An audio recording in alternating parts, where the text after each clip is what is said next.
ঠেঙাল কছাৰী স্বায়ত্তশাসিত পৰিষদ আৰু যোৰহাট জিলা প্ৰশাসনৰ উদ্যোগত তিতাবৰৰ ঠেঙাল কছাৰী সাংস্কৃতিক কেন্দ্ৰ আৰু সংগ্ৰহালয়ত বিৰছা মুণ্ডাৰ জন্মবাৰ্ষিকী উপলক্ষে জনজাতীয় গৌৰৱ দিৱস উদযাপন কৰা হয়।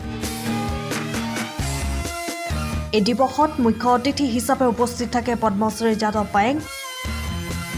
এই দিৱস উপলক্ষে জনজাতীয় বস্ত্ৰ, খাদ্য বিপণী, জনজাতীয় কৰ্মশালা, জনগোষ্ঠীয় সাংস্কৃতিক অনুষ্ঠান অনুষ্ঠিত হোৱাৰ লগতে প্ৰধানমন্ত্ৰীগৰাকীৰ ভাষণ পোনপটীয়া সম্প্ৰচাৰ কৰা হয়। আমি ঠেঙাল কছাৰী স্বায়ত্তশাসিত পৰিষদ আৰু যোৰহাট জিলাৰ প্ৰশাসনৰ যৌথ উদ্যোগত আমি আমাৰ জনজাতীয় গৌৰৱ দিৱস অৰ্থাৎ আমাৰ ভগৱান বিৰছা মুণ্ডাৰ আমি 150 বছৰ জন্মজয়ন্তী আমি আয়োজন কৰিছিলোঁ আজি তিতাবৰত ঠেঙাল কছাৰী স্বায়ত্তশাসিত পৰিষদৰ মানে আমাৰ যি সাংস্কৃতিক কেন্দ্ৰ আছিলে তাত ইয়াত আমি ছাত্ৰ ছাত্ৰীসকলক নিমন্ত্ৰণ জনাইছিলোঁ।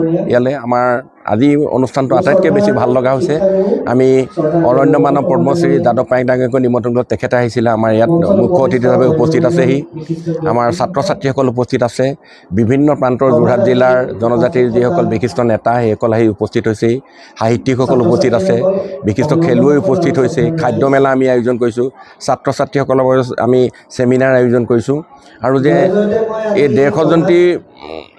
150 বছৰীয়া এই জন্মজয়ন্তী উপলক্ষে যি 1 তাৰিখৰ পৰা 15 তাৰিখলৈ যি প্ৰশেক পালন কৰিছিল ভাৰতৰ চৰকাৰৰ আহ্বানত আমি এই প্ৰশেক আমি আয়োজন কৰিছিলোঁ। আজি 15 নৱেম্বৰত আজি জনজাতি গৌৰৱ দিৱস হিচাপে আমি আয়োজন কৰিছোঁ।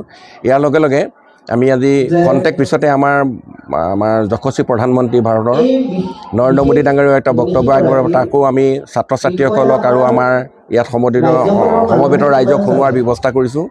গতিকে খাদ্য মেলা আয়োজন কৰিছোঁ, আপোনালোকে বস্ত্ৰ বিপণী আয়োজন কৰিছোঁ, জনজাতিসকলৰ যিমানখিনি সম্ভাৰ আছে তাক পৰাপক্ষত আমি দেখুওৱাৰ ব্যৱস্থা কৰিছোঁ আৰু জনজাতিসকলে যাতে আমি স্বাধীনতা সংগ্ৰামত আমাৰ বিশিষ্ট নেতাসকল কেনেকৈ জড়িত হৈ আছিল এতিয়া বৰ্তমানৰ জনজাতি যিসকলে ৰাইজ সেইসকলে জানিব পাৰে আৰু ছাত্ৰ ছাত্ৰীসকলৰ কৰ্তব্য কি হ'ব, ভাৰতক সুৰক্ষিত কৰি ৰখা, অসমক সুৰক্ষিত ৰখা তাৰ বিষয়েও কিছু জানিব পাৰিব।